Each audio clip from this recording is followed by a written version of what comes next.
During the growing season, the crops must be properly cared for, irrigated, and fed with appropriate amount of fertilizer.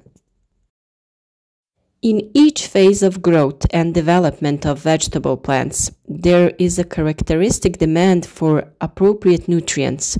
For this reason, the correct choice of the type and amount of fertilizer is crucial for the growth and yield of crops.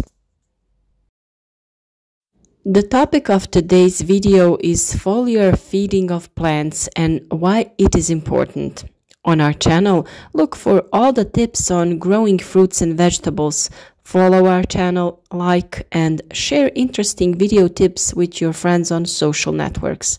Such support means a lot to us. The need for this way of introducing nutrients arises when there is a lack of certain nutrient elements in the soil, or when the roots of plants are unable to absorb the necessary amount of nutrients due to unfavorable conditions. When nutrient deficiency occurs, plants show visual symptoms and certain growth disturbance, including reduced growth, reduced growing season, leaf discoloration, as well as reduced root growth. The importance of foliar feeding, that is, through the leaf of the plant, is that the nutrient quickly reaches the chloroplast in the leaves, where the process of photosynthesis takes place. The degree of utilization of nutrients introduced in this way is extremely high.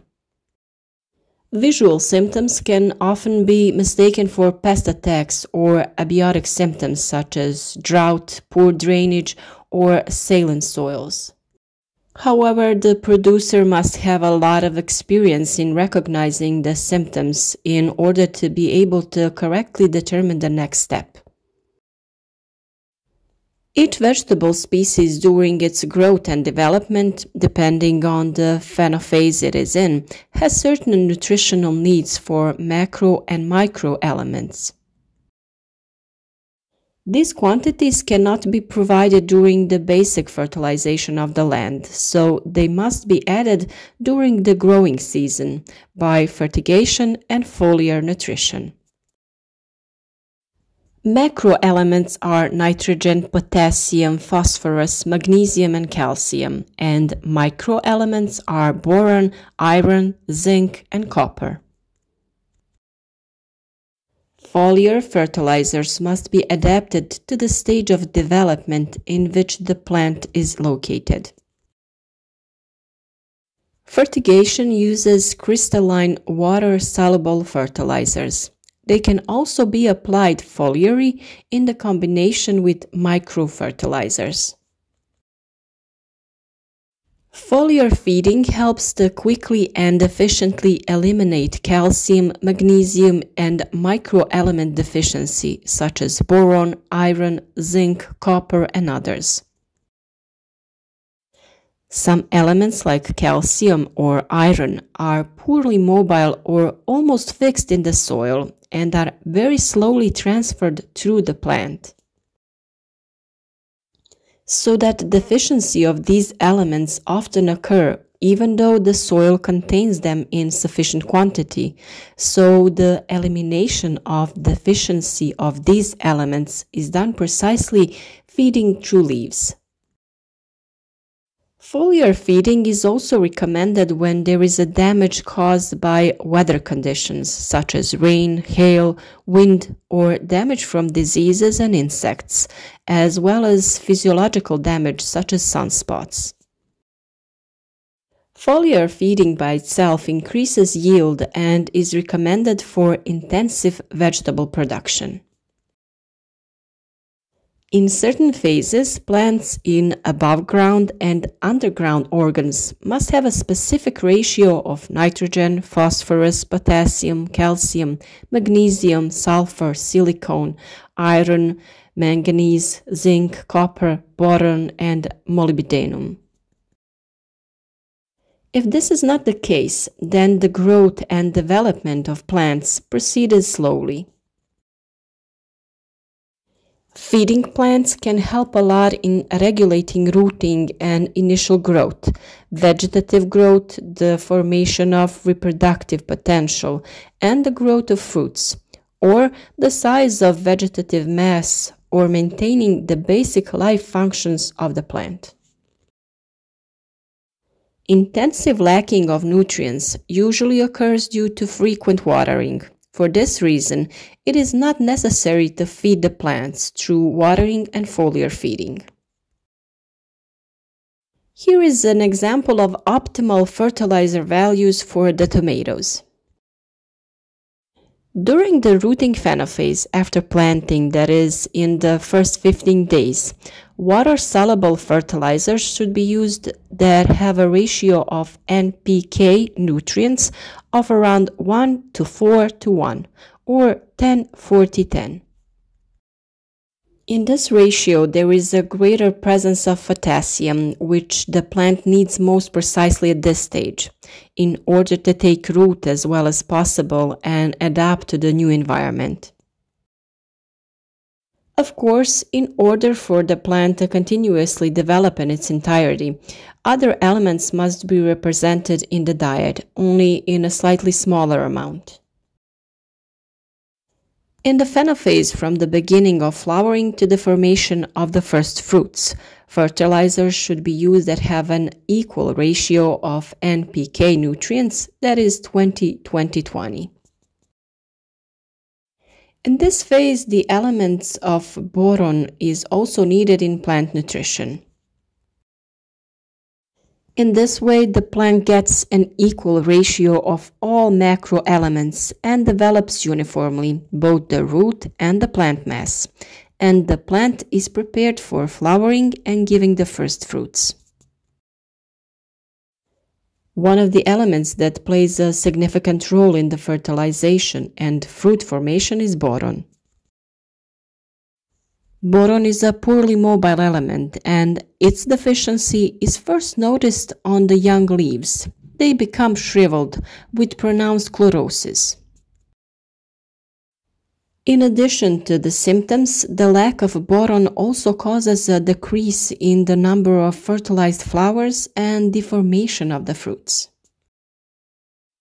In the phase of intense fruit growth and the opening of the fifth flower branch, fertilizers should be used that have an almost equal ratio of nitrogen and potassium and half as much phosphorus, for example 20-10-20. Also, in this phase, plant needs calcium. From the beginning of fruit ripening to the beginning of harvesting, you should use fertilizers that have an NPK ratio of 2:1:4, that is 20-10-40. In the phase of intensive fruit harvesting, fertilizers with low nitrogen content and high potassium content should be used.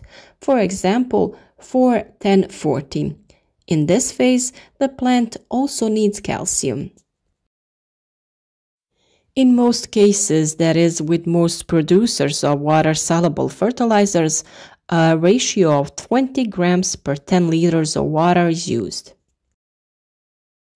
You can use the top dressing prepared in this way in both ways, throughout the irrigation system and as top dressing over the leaves of plants. The only thing that is really necessary to do is to dissolve the fertilizers well in the mixing water and make sure that there are no crumbs that could cause a problem when spraying the plants, that they do not block the openings on the syringe. In addition to granular and crystalline, we also have liquid fertilizers that is very easy to use. It is simply measured according to the instructions and dissolved in water. There really is a large selection of liquid fertilizers that are used in different phenophases of plants. For our young plants, we chose Trainer, liquid organic nitrogen fertilizers, as a means of initial foliar feeding. The presence of organic nitrogen enables the production to be energetically active in the development of plants. also helping to overcome climatic stress situations. Trainer is quickly absorbed through the leaves and is translocated in the plant's tissue, and within a few hours it can exert its effect in the plant. It really has a wide range of activities. It helps the plant during any stress like extreme heat and cold, low light and damage. It also supports plant growth and facilitates the most sensitive stages of development like growth, fruit formation and their growth. It is also an ideal supplement for traditional fertilization to high yields, and quality results were obtained thanks to biological active substances like amino acids and vitamins that support photosynthesis and plant psychology. We used only 1.5 milliliters of the fertilizer to 1 liter of water and sprayed our plants with the solution.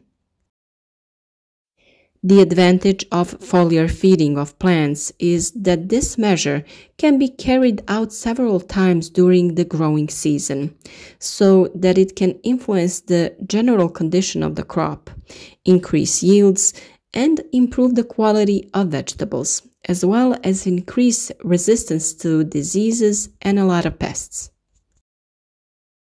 If you want to know everything about growing fruits and vegetables, follow our channel. We offer ecological advice and solutions. You also have various playlists in which videos are sorted by topic. At the bottom of this video, you have a link to a playlist of videos in which I speak only in English. We decided to take this step in order to make our advice available to more people. Of course, you still have a written translation in many other languages. Show us your support, like and share the videos, and be sure to contact us in the comment section so we know where you're following us from and if you have any additional questions.